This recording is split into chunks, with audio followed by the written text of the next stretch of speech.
La reflexión de esta semana la titulamos Las altas tasas de interés, no los salarios, frenan el trabajo decente.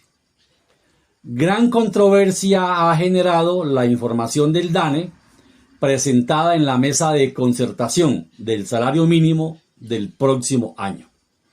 Según el DANE, entre enero y octubre del 2025 el país registró 23,7 millones de personas ocupadas, de las cuales 11,38 millones, es decir, el 48%, devengan menos de un salario mínimo.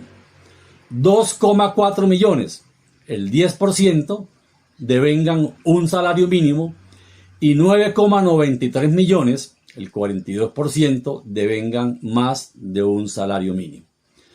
Según este informe, los ocupados que ganan menos de un salario mínimo tuvieron un crecimiento del 12%, es decir, 1.237.000 personas al pasar de 10.150.000 en el 2024 a 11.387.000 en el 2025. Los ocupados que ganan un salario mínimo disminuyeron un 35%, es decir, en 1.308.000 al pasar de 3.716.000 en el 2024 a 2.408.000 en el 2025. Los empresarios atribuyen este deterioro del empleo por ingresos a la reforma laboral y a los porcentajes de incremento del salario mínimo durante el gobierno Petro. El argumento de los empresarios se cae al analizar datos del DANE que muestran que la participación de los salarios dentro del ingreso nacional permanece estancada en el 33%, muy por debajo del promedio de países de la OCDE y de algunos de América Latina, donde se supera el 50%. Esto ocurre porque, aunque las empresas ajustan el salario mínimo, no incrementan los demás salarios o lo hacen por debajo de la inflación, lo que está acercando todos los ingresos hacia el salario mínimo legal.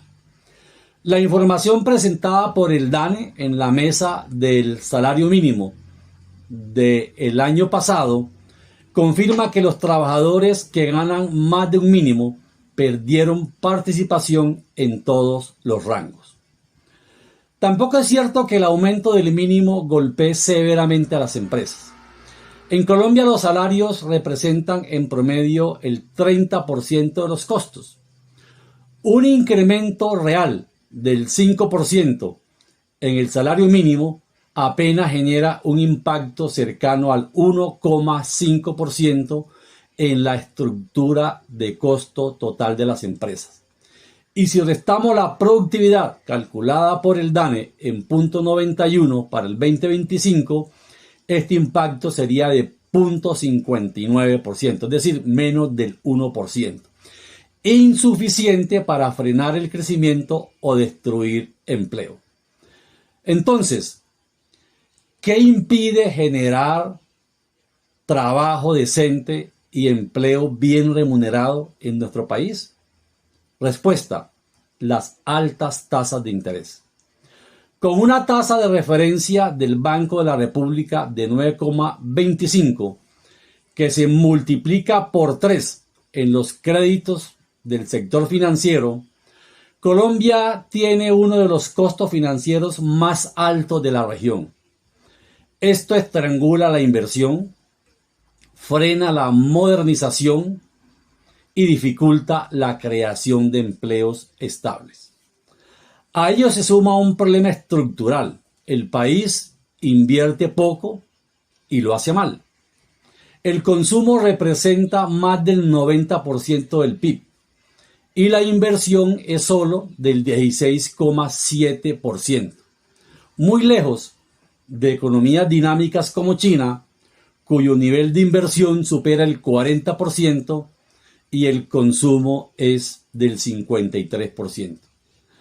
Superar esta trampa requiere una política industrial seria, un Banco Nacional de Desarrollo, infraestructura moderna, ciencia y tecnología, inteligencia artificial aplicada a los procesos productivos y energía de alta densidad.